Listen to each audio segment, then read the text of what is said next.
Airport ఈ ప్రాంత ఉత్తరాంధ్ర ఆర్థిక అభివృద్ధికి, పర్యాటక అభివృద్ధికి, పారిశ్రామిక అభివృద్ధికి ఒక కేర్ ఆఫ్ అడ్రస్ గా ఉంటుంది. మీరు ఎప్పుడూ చూడనటువంటి ప్రగతికి ఇది చిహ్నంగా నిలుస్తుంది. మరొక్కసారి మీ అందరికీ తెలియజేస్తున్నారు. విజన్ ఇవ్వడమే కాదు, దానిని నిజం చేసే సత్తా ఉన్న నాయకుడు సీఎం చంద్రబాబు నాయుడు గారు. ఉత్తరాంధ్ర ప్రజలకిచ్చిన మాట ప్రకారం భోగాపురంలోని అల్లూరి సీతారామరాజు అంతర్జాతీయ విమానాశ్రయాన్ని అత్యంత ప్రతిష్టాత్మకంగా పూర్తి చేశారు. 96% పనులు పూర్తి చేసుకున్న ఈ ఎయిర్పోర్ట్లో జనవరి 4 ఆదివారం తొలిసారిగా విమాన ట్రయల్ రన్ను విజయవంతంగా నిర్వహించారు.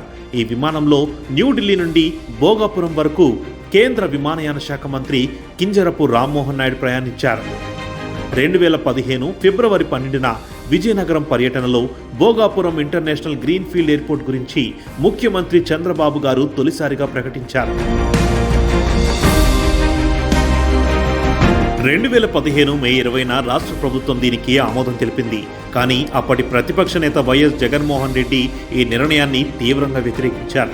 ఇది ఏ రకంగా న్యాయం? ఉన్న విశాఖపట్నం ఎయిర్పోర్ట్ను బాగా ఉన్నదాన్ని వదిలేసి వేరే చోటికి పోయి దిక్కుమాలిన ఆలోచన చేయడం నిజంగా ఎంత మటుకు ధర్మం అని అడుగుతా ఉన్నా. 2016 అక్టోబర్ 7న కేంద్ర ప్రభుత్వం అనుమతులు మంజూరు చేసింది.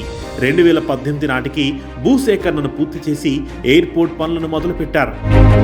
2023 నాటికి ఈ ఎయిర్పోర్ట్ను ప్రారంభించాలని లక్ష్యం పెట్టుకున్నప్పటికీ ప్రభుత్వ మార్పుతో ఈ ప్రాజెక్టు ఆలస్యమైంది. 2023 మే 3న అప్పటి సీఎం వైఎస్ జగన్ ఈ ఎయిర్పోర్ట్కు మరోసారి భూమి పూజ నిర్వహించారు. కానీ పనులు మాత్రం ఎక్కడ వేసిన గొంగలి అక్కడే అన్న చందంగా మారాయి. 2024 మేలో కూటమి ప్రభుత్వం అధికారంలోకి వచ్చిన వెంటనే ఎయిర్పోర్ట్ పనులు ఊపందుకున్నాయి. కేంద్ర విమానయాన శాఖ మంత్రిగా కింజరపు రామ్మోహన్ నాయుడు గారు ఉండడంతో యుద్ధ ప్రాతిపదికన భోగాపురం ఇంటర్నేషనల్ ఎయిర్పోర్ట్ పనులను 18 నెలల కాలంలోనే పరుగులు పెట్టించారు. 2026 జూన్ నుంచి కమర్షియల్ ఫ్లైట్లు, ఆగస్టు నుంచి ప్రయాణికుల సేవలు ప్రారంభించేందుకు కూటమి ప్రభుత్వం సన్నాహాలు చేస్తుంది. అనుకున్న షెడ్యూల్ ప్రకారం 2026 డిసెంబర్ నాటికి ఎయిర్పోర్ట్ పూర్తవ్వాల్సింది. కానీ 6 నెలల ముందే ఎయిర్పోర్ట్ను పూర్తి చేసి కూటమి ప్రభుత్వం అభివృద్ధి పట్ల తన చిత్తశుద్ధిని చాటుకుంటుంది.